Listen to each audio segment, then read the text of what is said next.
नमस्कार, आप देख रहे हैं दिल्ली प्राइम और आपके साथ मैं हूं करुणा शंकर शर्मा। बड़ी खबर के साथ शुरुआत कर रहे हैं। दिल्ली सरकार एमसीडी को फंड जारी करेगी और साथ ही एमसीडी के सफाई कर्मचारियों के लिए कैशलेस इलाज की सुविधा भी शुरू की जाएगी। फंड जारी करने के साथ ही दिल्ली सरकार ने बीजेपी पर भी निशाना साधा कि पिछले साल जो पैसे कर्मचारियों को तनख्वाह के लिए मिले थे वो पैसे आखिरकार कहां गए, इस सवाल को भी रखा गया।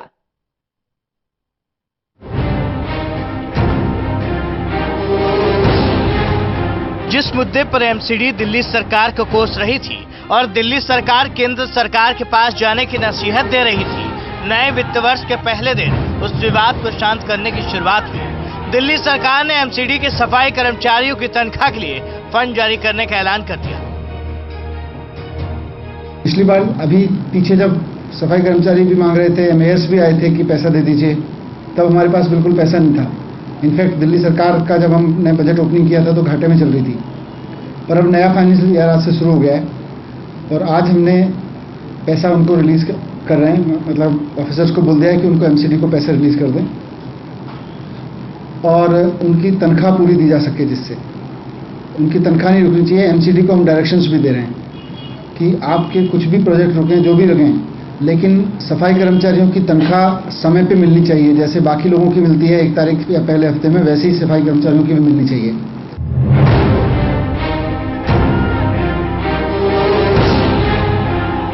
दिल्ली सरकार एमसीडी को फंड देकर अपनी बड़ी सोच का एहसास करा रही है, लेकिन सरकार ये भी जानती है कि दिल्ली की तीनों एमसीडी पर बीजेपी का कब्जा है। बीजेपी से पुरानी अदावत भी है, इसलिए फंड देने के साथ साथ बीजेपी के लिए सवाल भी दाग दिए। पिछले साल दिल्ली सरकार ने एमसीडी के हिस्से का जो बजट था वो पूरा दिया था, उसके बावजूद उनकी सैलरी कहाँ गई? सफाई कर्मचारियों की सैलरी का जो पैसा दिया गया था वो कहाँ गया, एमसीडी अभी तक नहीं बता रहा। कहीं तो लूट हुई है उस पैसे की, कहीं तो बेईमानी हुई है उस पैसे में, तभी तो 3-3 महीने तक सैलरी नहीं मिली सफाई कर्मचारियों की।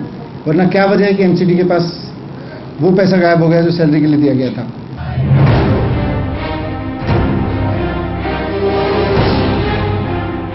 सफाई कर्मचारियों की वक्त पर तनख्वाह मिले, इसके लिए दिल्ली सरकार फंड जारी कर रही है। लगे हाथों उसने उसके कैशलेस इलाज का भी इंतजाम कर दिया। का जो कैशलेस ट्रीटमेंट है उसकी सुविधा शुरू कराई जाए, जैसे सीजीएचएस के लिए होता है की तर्ज पे जहां जहां हॉस्पिटल्स हैं उन सब में।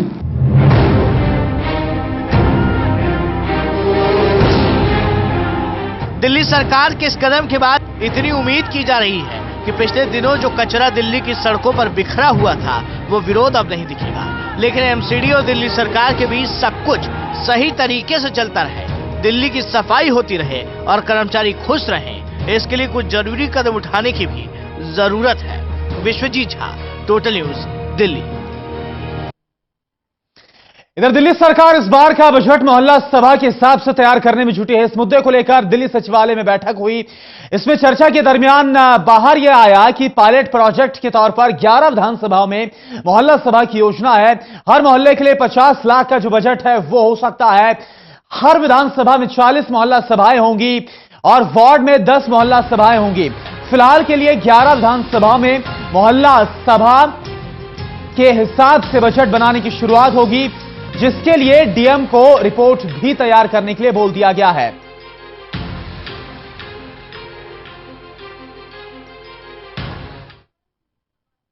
इधर दिल्ली सरकार और टकराव एक दूसरे का पर्याय बनते जा रहे हैं। ताजा मामला यह है कि सरकार ने उपराज्यपाल के अधिकारों को चुनौती दे डाली है। जी हां, दिल्ली के मुख्यमंत्री कार्यालय ने बाकायदा पत्र लिखकर मुख्य सचिव को आदेश दिया है कि लैंड और पुलिस के मामलों से जुड़ी फाइलें अब राज्यपाल से पहले मुख्यमंत्री कार्यालय तक आनी चाहिए। इसके लिए दिल्ली एनसीटी एक्ट का हवाला भी दिया गया है।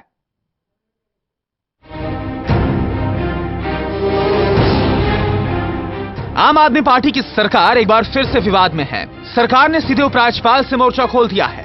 सरकार ने बाकायदा पत्र लिखकर उपराज्यपाल के अधिकार क्षेत्र को चुनौती दी है, जबकि हकीकत यह है कि दिल्ली एक केंद्र शासित राज्य है, इसलिए यहां पर विधायी शक्तियां उपराज्यपाल के पास हैं, जिसके चलते पुलिस और लैंड को केंद्र के अधीन करके एलजी को केंद्र के प्रतिनिधि के तौर पर इन दोनों विषयों में एक अधिकार प्राप्त है। लेकिन दिल्ली सरकार ने दिल्ली एनसीटी एक्ट की धाराओं और उपधाराओं का हवाला देकर मुख्यमंत्री को लूप में रखने के लिए कहा है। लेकिन पूर्व नौकरशाह और दिल्ली के मुख्य सचिव रहे उमेश सहगल इसे उपराज्यपाल के अधिकारों में दखल अंदाजी बता रहे हैं। ये तो पहले नहीं होता था। हालांकि उस जमाने में भी दो गवर्नमेंट्स थी, दिल्ली में बीजेपी की सरकार थी, सेंटर में कांग्रेस की सरकार थी। बट ये तो हमने नहीं सुना था, तो खुराना जी इंसिस्ट भी नहीं करते थे।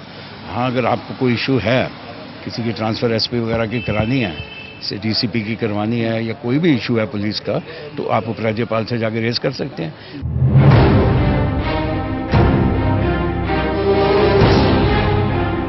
सरकार के विवादों में रहने का मामला नया नहीं है, लेकिन जिस तरह से महज एक महीने में बजाय जनता से किए विकास के वादों को निभाने के सरकार हर मसले पर मोर्चा खोल रही है, चाहे बात नगर निगम की बकाये की हो या फिर बिना लेआउट प्लान के अनाधिकृत निर्माण की रजिस्ट्री खोलने का ऐलान, आम आदमी पार्टी काम और रार ज्यादा करती हुई नजर आ रही है।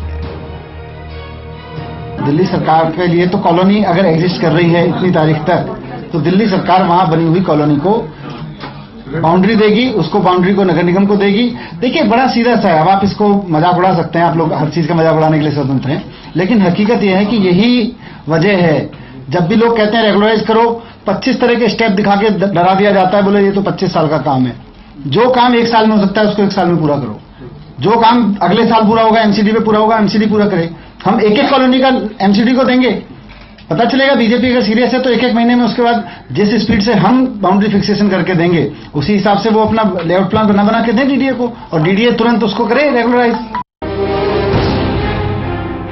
आम आदमी पार्टी ने गरीबों को न्याय दिलाने का वादा किया था। पार्टी ने कहा था कि वो उन्हें समानता का अधिकार दिलाने के साथ सिस्टम को बदलने के लिए दिल्ली की सत्ता पर काबिज हुई है।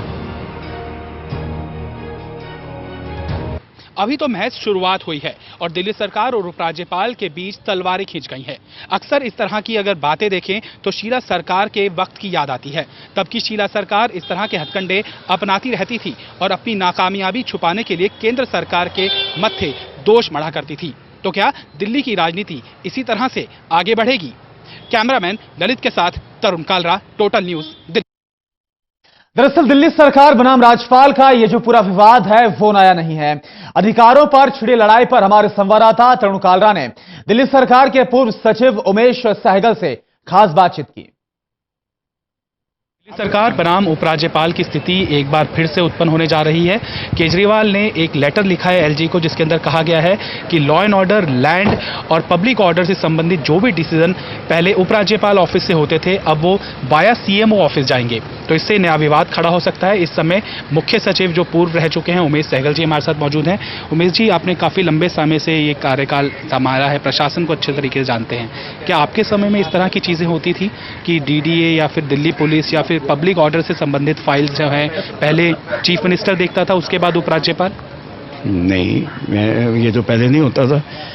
हालांकि उस जमाने में भी दो गवर्नमेंट्स थी, दिल्ली में बीजेपी की सरकार थी, सेंटर में कांग्रेस की सरकार थी। बट ये तो हमने नहीं सुना था, तो खुराना जी इंसिस्ट भी नहीं करते थे।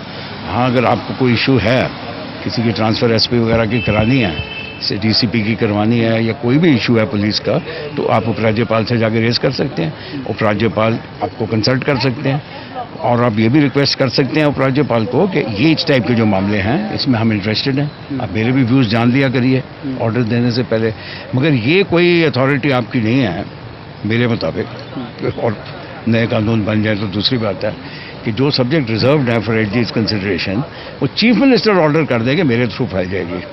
लेटर में ना पूरा वो लिखा है, transaction of business act, Delhi NCT act का भी जिक्र किया है, पूरा होमवर्क करके उन्होंने लेटर लिखा है और वो आगे होम मिनिस्ट्री में दिया है कंसिडरेशन के लिए उपराज्यपाल ने। मोटिव क्या लगता है? चूंकि आप अब रिटायर हो चुके हैं, कमेंट कर सकते हैं। उन्होंने होमवर्क गलत किया। उसको होमवर्क में ये है कि जनरली इन इश्यूज़ पे आप कंसल्ट करेंगे, मगर आप जहाँ नहीं करना चाहते नहीं करेंगे। ये कंपल्शन ये उपराज्यपाल के ऊपर है, वो ये कह सकते हैं होम सेक्रेटरी को, जिस तरह जेल वगैरह के मामले हैं उनके थ्रू मुझे पुटअप करो, कह सकते हैं। तो कल जो फैसला हुआ है सहगल साहब की, हम रजिस्ट्री करनी शुरू कर रहे हैं बाउंड्री करके ही, और जो एमसीडी बुक्ड करती है प्रॉपर्टी बिल्डिंग बायलॉज के वायलेशन में, उसकी भी रजिस्ट्री शुरू करेंगे। लगता है संभव है चीज़ें? अब अगर आप इसको संभव बनाना चाहते हैं तो बाउंड्री भी की क्या जरूरत है, आप कर दीजिए रजिस्टर। अगर आपने लॉ ब्रेक ही करना है तो आप कर दीजिए रजिस्टर। आप कहिए जी सारी प्रॉपर्टी जो जहां बैठा है उसकी हो गई। अब आप कर देंगे, मगर क्या कोर्ट्स आपको सपोर्ट करेंगे? क्या ऐसी डिसीजन जो आपकी होगी क्या लीगल होगी, जायज़ होगी? फाइनल कमेंट साइकिल साहब, लगता है ये पॉलिटिकल ज़्यादा मामला है इंस्टेड ऑफ एडमिनिस्ट्रेटिव? कह नहीं सकता मैं पॉलिटिकल आदमी नहीं हूँ, बट मुझे लगता है कि कुछ चीज़ें हैं जो बोली जाती हैं, कुछ चीज़ें हैं जो करी जाती हैं। जो 49 डे गवर्नमेंट थी और जो 5 ईयर गवर्नमेंट है, उनमें दोनों में हो सकता है पब्लिक पॉस्चरिंग में और उनके एक्शन में गैप हो। मैं यही होप कर रहा हूँ कि ये गैप होगा, कि आपने एक पब्लिक दे दी, बट करेंगे आप लीगली हर काम और प्रॉपर वे में प्रोसेस फॉलो करके। 5 साल हैं, 5 साल में भी अगर आपने रेगुलराइज कर दी कॉलोनी जो कि 15-15, 20-20 साल से नहीं हो पाई, तो एक बहुत बड़ी अचीवमेंट होगी। हर चीज़ को ओवरनाइट करने की कोशिश मत करिए कि आज ही हो जाए, अभी हो जाए, कल हो जाए, ये नहीं हो पाएगा। जाहिर तौर पर मुख्य सचिव पूर्व हैं, प्रशासनिक मामलों के पूरी जानकार हैं, उनके मुताबिक ये चीज़ें संभव तो नहीं है, लेकिन 5 साल का लंबा समय है आम आदमी पार्टी की सरकार के पास, और अगर चीज़ें होती हैं तो जनता में वाहवाही ज़रूर होगी पार्टी की। कैमरामैन ललित के साथ तरुण कालरा, टोटल न्यूज़, दिल्ली। चलिए फिलहाल दिल्ली प्राइम में यहां पर वक्त हो गया एक बहुत छोटे ब्रेक का, जल्द हाजिर होते हैं।